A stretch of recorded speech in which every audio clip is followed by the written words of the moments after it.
guys! Welcome back to my channel. So for today's video, we are going to talk about accessories of the crime. So tapos na tayo mag-discuss or book readings about principal and accomplice. Now let's go to Article 19 naman, which talks about accessories of the crime. So I'll just read it, ha?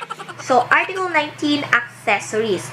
Accessories are those who having knowledge of the commission of the crime and without having participated therein either as principals or accomplice take part subsequent to its commission in any of the following manners. Number 1, by profiting themselves or assisting the offender to profit by the effects of the crime.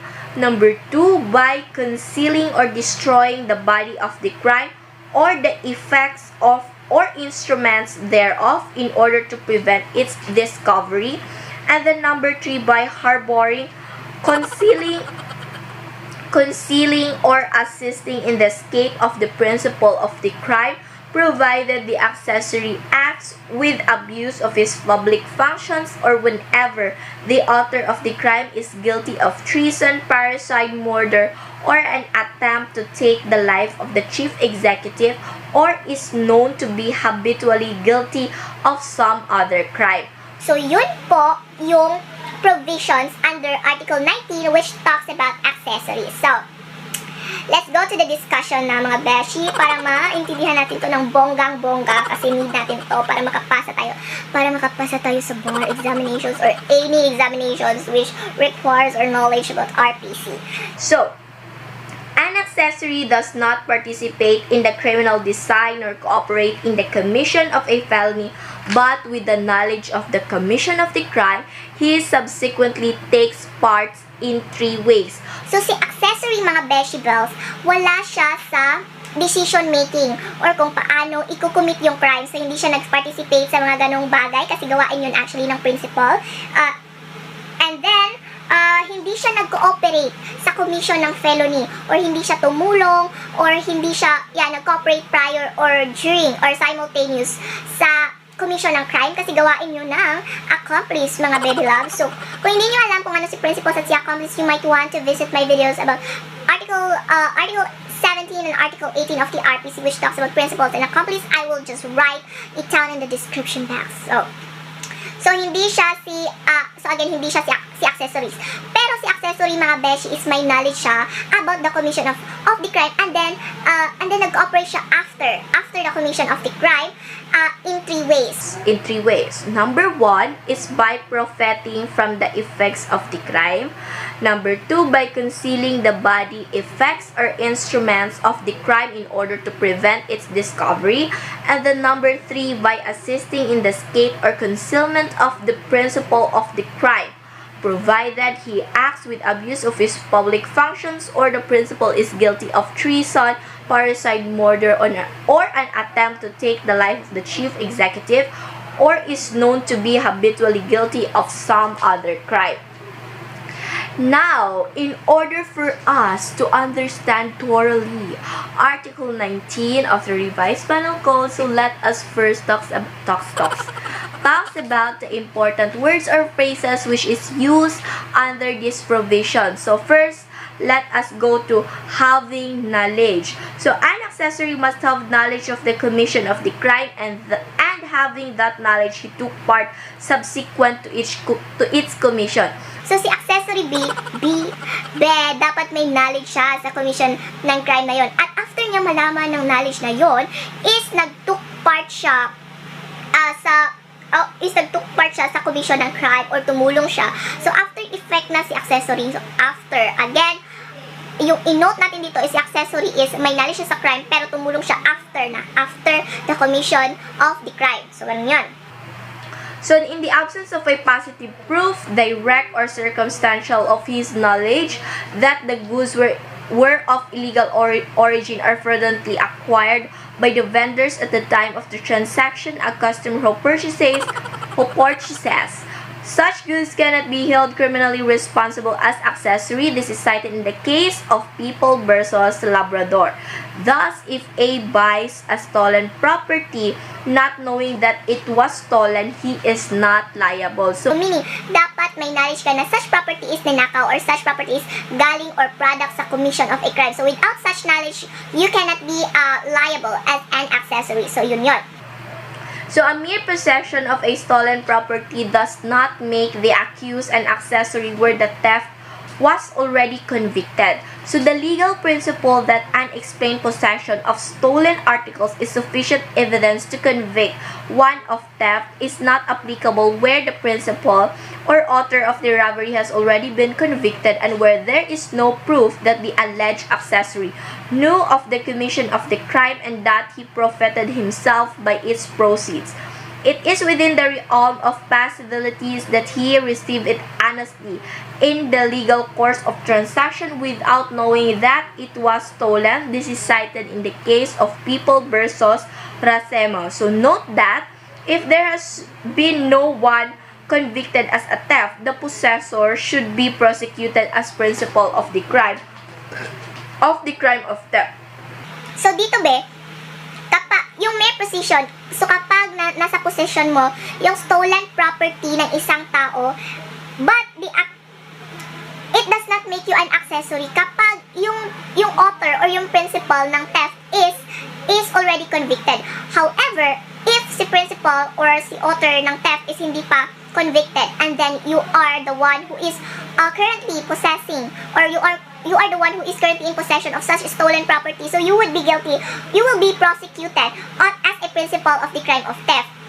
So kapag nahuli na si principal ng theft and then you have in your hands a mere possession of the property, so hindi ka diretso magiging si accessory of such crime kasi it is within the realms of possibilities na yung possession na nakuha mo is you receive it honestly.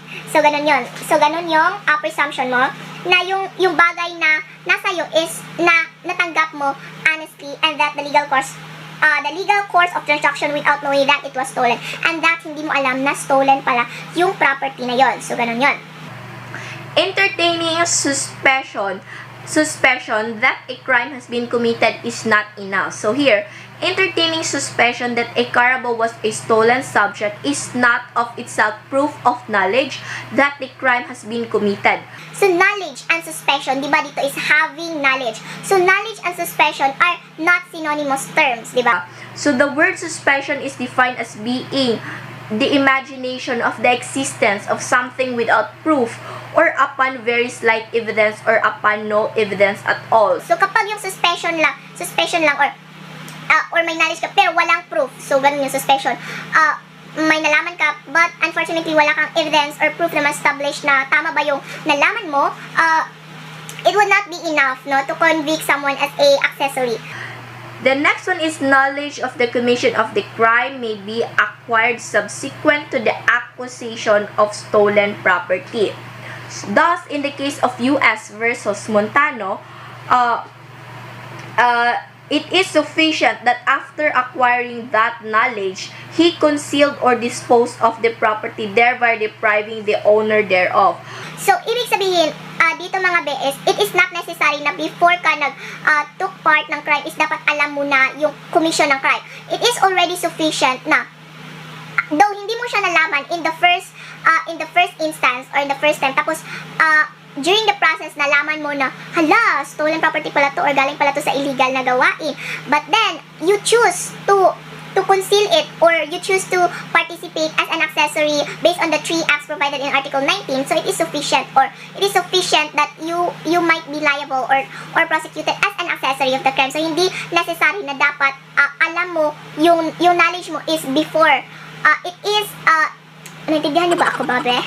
So, it is enough na after mo nalaman na such thing or such or mga bagay-bagay is a product of a crime but then you still choose to participate on the 3 acts cited under Article 19, you are still liable of accessories. So, ganun yon. And then the second one is commission of the crime. So, the crime committed by the principal must be proved beyond reasonable doubt. Thus, where it is doubtful whether a woman killed her husband maliciously, as it is possible that she might have acted in self-defense, The fact that their servant took part in the burial of the deceased in a secluded place would not make the servant an accessory in parricide, an offense which was not conclusively proven. This is cited in the case of People versus Pardito. So, dapat talaga may commission of the crime. And dapat yung crime or yung crime na na-committed ng principal is ma-prove beyond reasonable doubt. Without such proof, hindi ka pwedeng ma-establish or mas ma-held as an accessory. So, yun. And then the third phrase is that, without having participated therein either as principals or accomplice. So, A attacked and fatally wounded B, seeing B fall to the ground as a result of the fatal blow made by A, C, and D hit B with a piece of wood each was carrying. When B died, A, C, and D buried the corpse to prevent the authorities from discovering the crime. So, can A be held liable as an accessory? The answer to this is no, because he already participated as principal. So, are C and D accessories? No, also, because they already participated as accomplice. So, here in number 3, yung third phrase is without having participated therein either as principal or accomplice. So, si accessories is dapat hindi siya nag-act as principal and at the same time hindi rin siya nag-act as an accomplice. Kasi kapag nag-act siya ng principal, so si principal sa hindi siya accessory, di ba? So, dapat hindi siya nag-act as principal or si accomplice. So, what is principal and accomplice? Again, that's already discussed under my previous video of Article 17 and Article 18. And then the last phrase here is take part subsequent to its commission. So, the accessory takes part after the crime has been committed. Note that paragraphs 1 to 3 of Article 19, which describe the different acts of accessories, refers to those acts performed after the crime had been committed. So, here si accessory again, hindi kagaya ni accomplish which takes prior or simultaneous sa commission of the crime. Si accessory B is nag-take part lang siya subsequent to its commission, meaning after such crime has been committed. So, yung tatlong acts na under sa Article 19 is it refers to those acts which is performed after the crime had been committed. So now, let us proceed to the specific acts of accessories or those acts which are provided under Article 19 of the RPC. Di ba tatlo yung acts na na-state under Article 19? So, iisa-isahin natin yung tatlong acts na yon para maintindihan natin ng bonggang-bongga itong accessory. So, the first one is by profiting themselves or assisting the offender to profit by the effects of the crime. So, the crime committed by the principal under this paragraph may be any crime provided it is not a light felony. So, first is by profiting themselves by the effects of the crime. So, dun muna tayo mag-focus. So, profiting themselves by the effects of the crime. So, a person who received any property from another and used it knowing that the same had been stolen is guilty of the crime of theft as an accessory cited in the case of People versus Tanchoco. So, etong by profiting themselves by the effect of the crime, meaning, kapag after the commission of the crime, nagka-profit ka or nagkaroon ka ng advantage or you take the advantage of the result of such commission of the crime. So, meaning, you are liable as an accessory. So, for example, sa crime ng theft or pagnanakaw. So, kapag si principal nagnakaw siya ng cellphone and then binigay niya yung cellphone sa'yo or binenta niya yung cellphone sa'yo in a lower price, that means na naka-profit ka sa commission na or sa crime na na-commit ni principal. So, there you go. You will be liable as a principal. So, yun yung by profiting themselves by the effects of the crime. Kasi nag-advantage ka sa result ng crime na ginawa ni principal. So, yun. Then the accessory should not take the property without the consent of the principal. So, in profiting by the effects of the crime, the accessory must receive the property from the principal. He should not take it without the consent of the principal. If he took it without the consent of the principal, he is not an accessory but a principal of the crime of theft. Theft may be committed by taking without intent to gain, personal property from one who stole it without the latter's consent.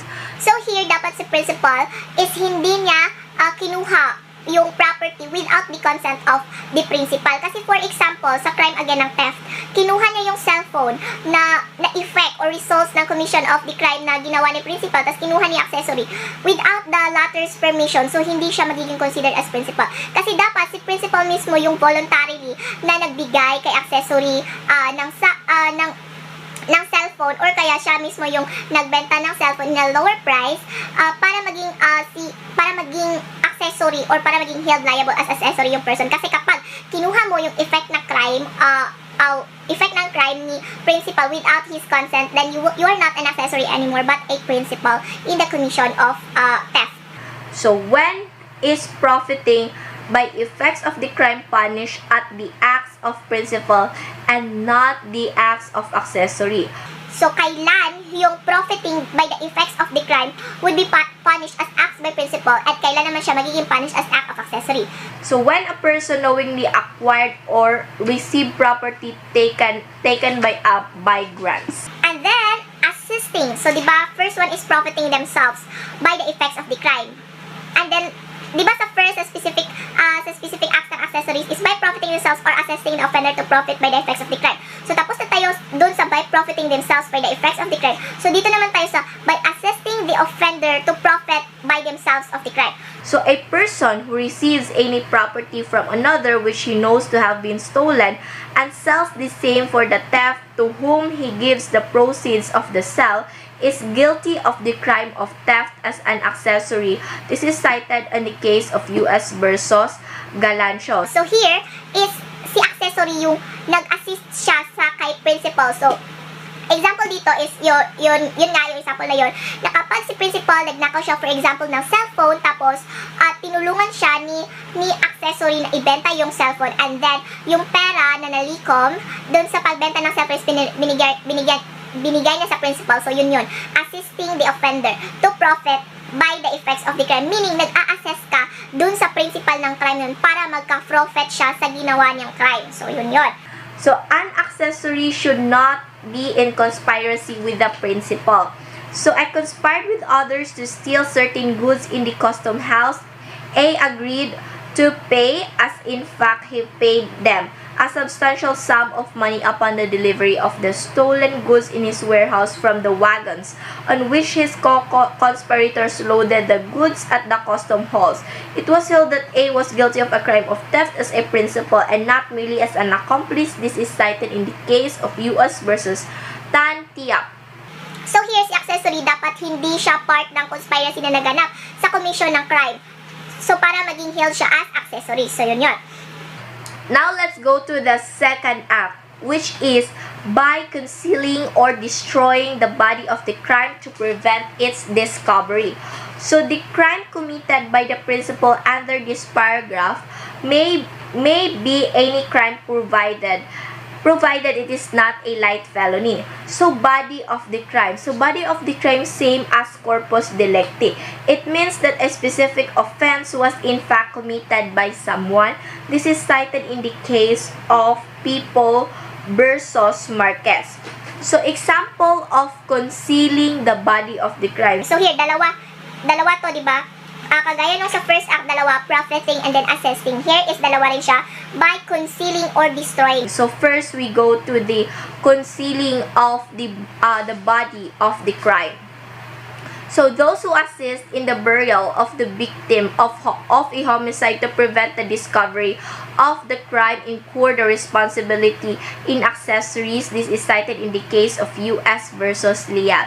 So eto, kapag nag-a-assist ka sa paglilibing ng patay na body, or patay na body kasi napatay siya ng principal or victim siya ng homicide, para hindi makita or para hindi ma-discover yung pagpatay nyo sa victim. So yun yung concealing of the body of the crime. Parang tinulungan mo siya so that hindi malaman or ma-discover yung ginawa ng crime. So yun.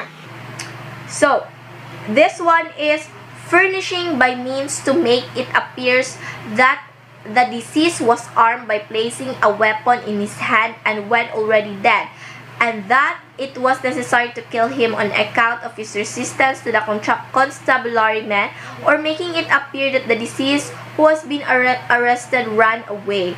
So this is cited under the case of U.S. versus Coercion. So this one is the example or may serve as an example to illustrate destroying the body of the crime. So the mere act of the person of carrying a cadaver of one unlawfully killed when it was buried to prevent the discovery of the crime is sufficient to make him responsible as an accessory under paragraph 2 of Article 19, cited in the case of People versus Galeto. So yung sa example ko is parang ginawa nila, nilagay nila yung weapon sa hand ng victim para mag-iba yung mukha or parang, how would you say that? How would you explain that? Yung parang tinwist nila yung facts or like, instead na ikaw yung nakabaril, parang yung baril nilipat niya sa hand ng victim para magmukha na siya yung bumaril sa self niya or ganon-ganon. Something like that. So that is an example of destroying the body of the crime. So yun yun. So there must be an attempt to hide the body of the crime. So dapat may attempt na naganap na kayo talaga is gusto nyo talagang i-hide yung body. So kung walang attempt, such as tinapon nyo lang yung bangkay dyan kung saan-saan, tapos hindi nyo man lang tinakpan ng dahon, hindi nyo man lang nilibing or things like that, which means hindi kayo nagawa ng mga bagay para hindi siya ma-discover. So meaning it is not an act of accessories. Kasi to be an accessories, dapat nag-participate ka for concealing such body of the crime. Hindi nyo naman kinonceal, di ba? Parang tinapon nyo na lang siya diretso sa, sa dump site or gano'n, or sa mga place na maraming grass, ano yun, parang gano'n. So, hindi kayo nag-effort na itago yung bangkay. Ganon. So, dapat nag-effort or may attempt na itago or conceal yung body of crime. So, yun yun. So, that is the example of the case in People versus De La Cruz.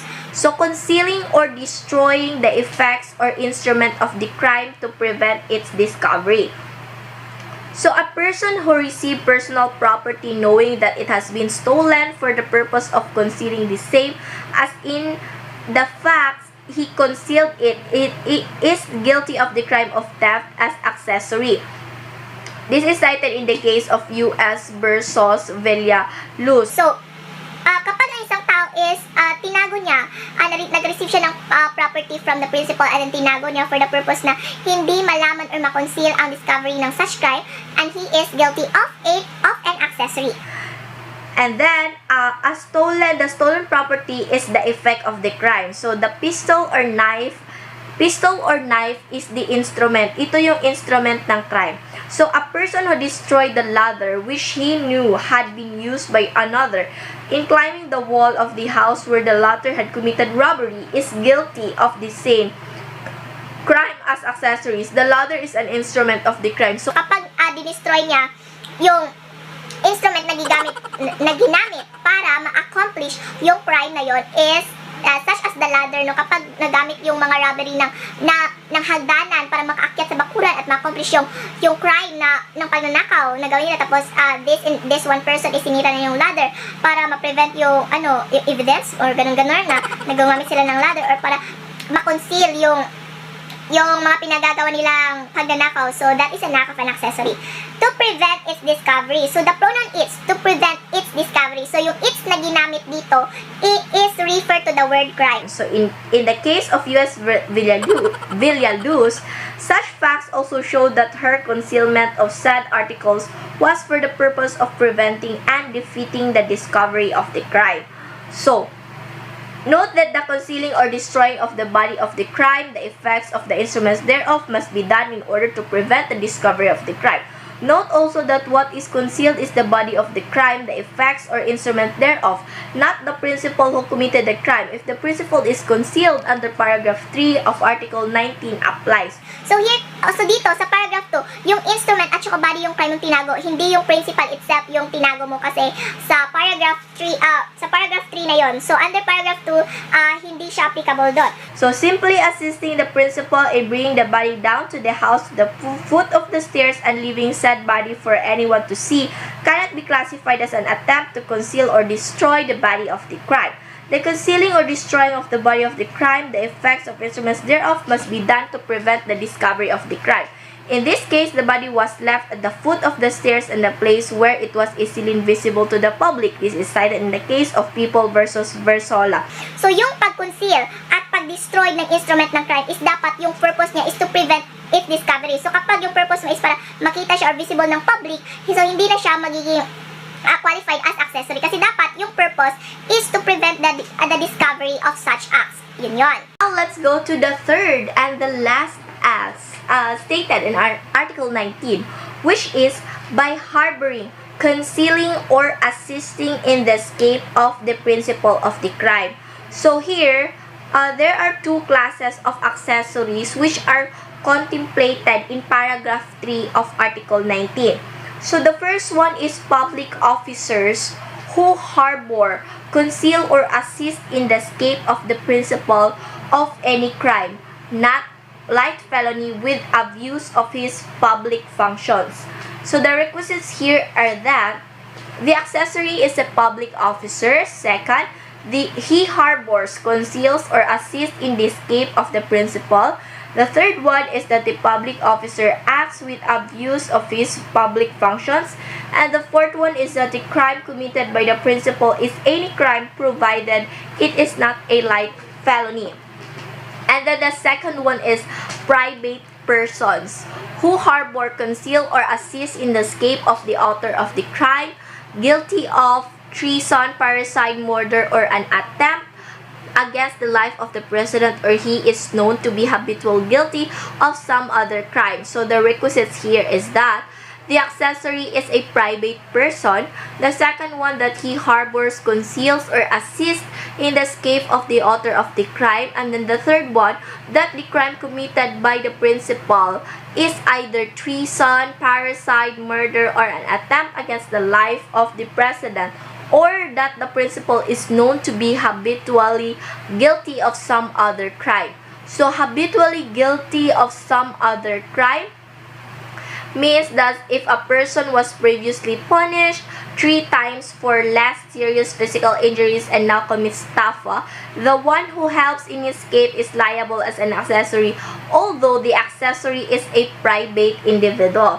But the accessory must have knowledge of the principal being habitually guilty of some other crime because the law says or is known to be habitually guilty of some other crime. So, dapat alam ng accessories niya na yung taong yon is habitually guilty pala. Kasi nga, sinabi dito,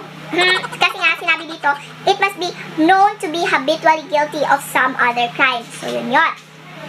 So again, so the first one, so sa third paragraph ng Article 19, so dapat kapag public officer yung nagtago or nag-assist sa escape ng principal of the crime, then he would be guilty as a accessory.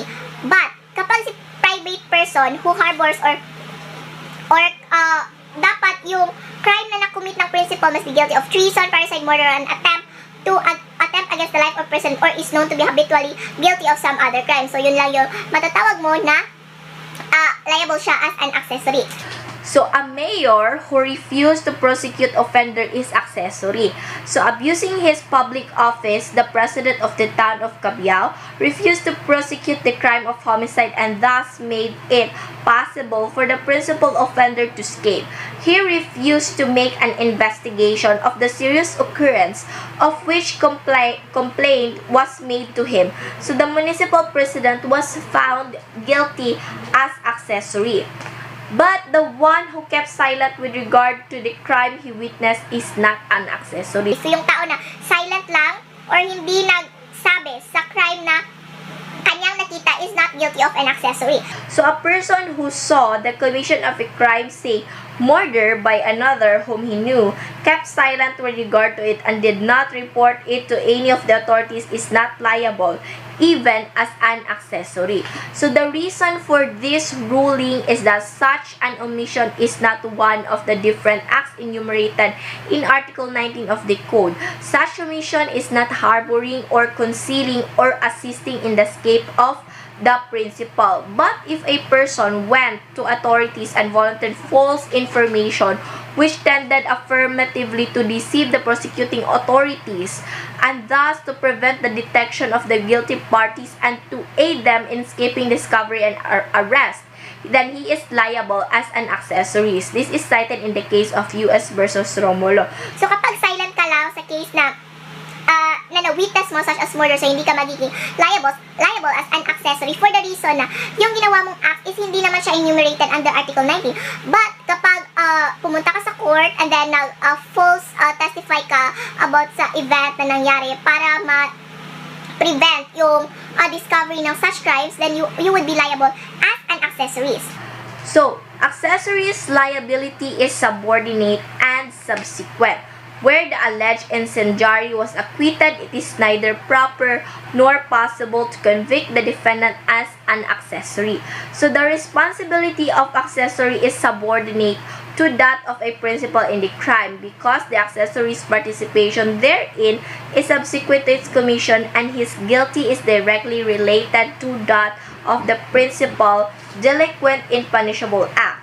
If then the facts alleged are not proven in the prosecution instituted or do not constitute a crime, no legal grounds exist for convicting a defendant as an accessory after the fact of the crime not perpetrated. This is under the case of U.S. versus Mendoza. Kasi yung pagiging accessory mo is subordinate siya dun sa principal ng crime.